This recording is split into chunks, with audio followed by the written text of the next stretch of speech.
President Trump and millions of people want to delete entire agencies. This will cause a loss of service to Americans, and tens of thousands of government jobs will be lost. But how do you even destroy an agency? Do you not need Congress involved? Well, let's take a look at the plan. First, we have the Department of Education.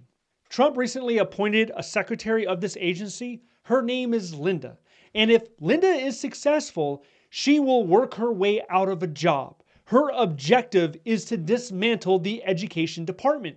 And she recently announced a reduction in force, taking the agency from 4,000 people to 2,000 people. She even said recently on Fox News, yes, actually, this is the first step to a total shutdown.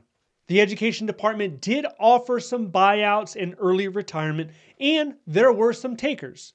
63 probationary employees were fired, 1,300 received layoff notices, 300 took a $25,000 buyout, and 260 accepted the deferred resignation program. Meanwhile, the agency is locking doors, literally bolting doors shut.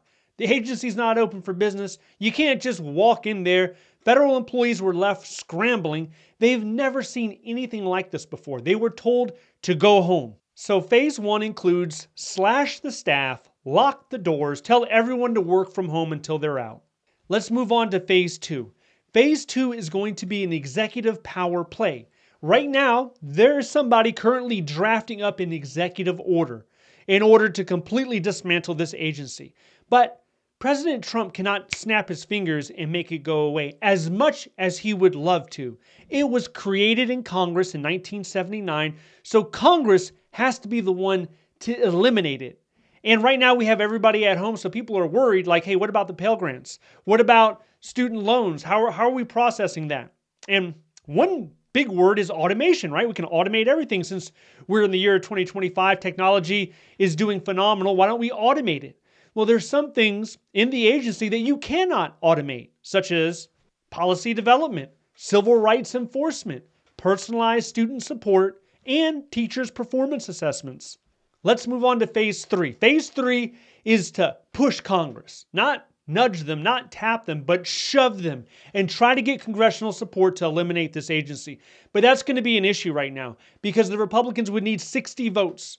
They're not going to be able to get 60 votes because you're going to need some Democrats to come over. And maybe there might be the lady in Arizona. She might come over. She's a little conservative, but they're not going to be able to get everyone that they need. Right now, they only have a 53 to 47 majority. And what's interesting is if you look back to 2023, when they were having the discussion on whether or not to eliminate the education department, you had Republican senators that had an issue with it, that were not okay voting to eliminate that agency. That brings us to phase four. Continue to starve the agency of people and money. If you keep doing that, you can make it a shell of its former self.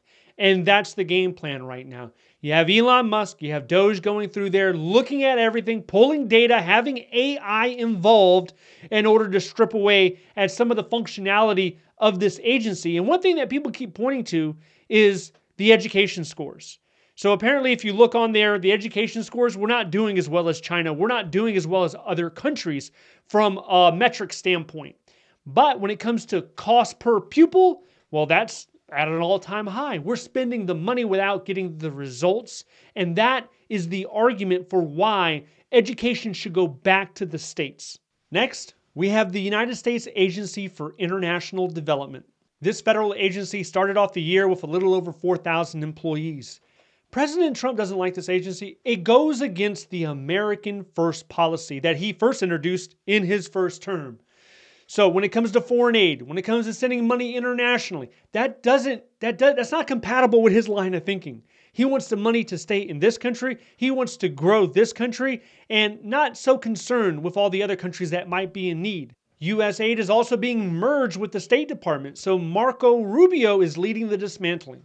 Now, first there was an operational freeze and program termination. 90-day stop work order globally. Then there's the document destruction. Employees were ordered to burn documents. The words from leadership were, shred as many documents first and reserve the burn bags for when the shredder becomes unavailable or needs a break. Now, it's not uncommon to burn documents or to destroy documents. I've burnt some documents in my day. When I was in the Army, we used to burn documents for a lot of different reasons. But the concern here is a lot of employees are saying what is being burned could be used in future litigation. So it's at a heightened level of concern that they're burning the documents that they're burning. We also have thousands of staff reductions, and the U.S. was officially ending over 5,000 of USAID 6,000 programs. That's only about 18% of programs that will survive these cuts. Now, this is going to impact employees, sure, thousands of employees, but I'm sure they're going to be able to bounce back. They're going to be able to find a more rewarding and a better career somewhere else. This also impacts 2 million people around the world. Next, we have the Consumer Financial Protection Bureau. President Trump doesn't really like this agency much either. They have been accused of overreaching. This has been the picture of overregulation. So this hurts businesses' profits. The reason why it hurts businesses' profits is because it's there to protect the consumers from being exploited. This is part of his deregulation campaign. Innovation thrives with less regulation. This federal agency had 1,700 federal employees. They physically shut down the agency, just like what we heard about with the education department. They shut it down. 1,200 people were ordered to go home, work from home, until they could figure a way to completely dismantle it. But a federal judge is now thinking about blocking it with a temporary injunction. Now, how long is it? We don't even know if he's going to do it at this point. The federal judge might do it, but how much time is that going to buy people? Probably not much. Next, we have the Environmental Protection Agency. The president doesn't really like this agency too much either. He views climate change as a religion. And it doesn't help that the Democrats really like this agency, so that's another great reason to hate it. But what they're doing here is they're pulling back a lot of the regulation. They say there's too much regulation. It's hurting business growth. It's hurting innovation. Because when a business does something that jeopardizes the water or the air, this agency's there to stop it, to protect the climate, to protect the earth. President Trump has halted operations at the EPA and has even forced a reversal of environmental regulations. In total, there will be about 31 environmental regulations that will be rolled back. So we're going to wait and see what is the impact of getting rid of these regulations. Now, it's just not these agencies that I mentioned. There's other agencies that he doesn't like. We can spend the next few minutes talking about the agencies that he doesn't like. But take FEMA, for example. He wants FEMA to go back to the states. He wants the states to be in charge of disaster response. HUD. He doesn't like HUD telling communities and suburbs what to do when it comes to housing. He'd rather not have it. So the trend is give more power back to the states, and the federal government should lose a lot of its power. It should lose a lot of its funding. But to truly eliminate a federal agency, you will need bipartisan support.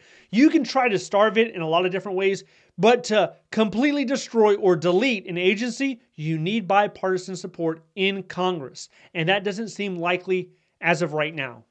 Now, we talked about shutting doors, and a lot of the federal agencies in D.C., they're open right now. If you were in the D.C. area, you can drive there, you can walk in, and you could try to get a visitor's pass and visit the area. But what is happening, what I have been seeing and hearing a lot of over the last few weeks are these long lines outside of agencies. So it appears that the security has really stepped up a notch. And federal employees in a lot of situations, they're getting almost pat down, TSA style. So you're going through the metal detector. They're making sure, anything metal has to be pulled out of your pockets. These things were not really done before. What would normally happen is you just walk in the door, you have your PIV card, you have your ID, and you just tap it, and they let you right on through. But what has happened a lot, let's say starting 2 or 3 weeks ago, is these thorough searches. And the result of this is you see like 200 people standing in line trying to get into the federal agency. It had a lot of people confused. Now, this has diminished and died down somewhat, but this change happened like a flip of a switch. Now, if you're interested in the buyout talk, if you'll take $25,000 right now, in some cases $50,000 to leave your federal job, to leave the government, if you're willing to do that, there might be some options for you. If you want to learn more about that, check this video out next. If you need a federal resume, check out the links down below. Thank you so much for watching. I'll see you in the next one.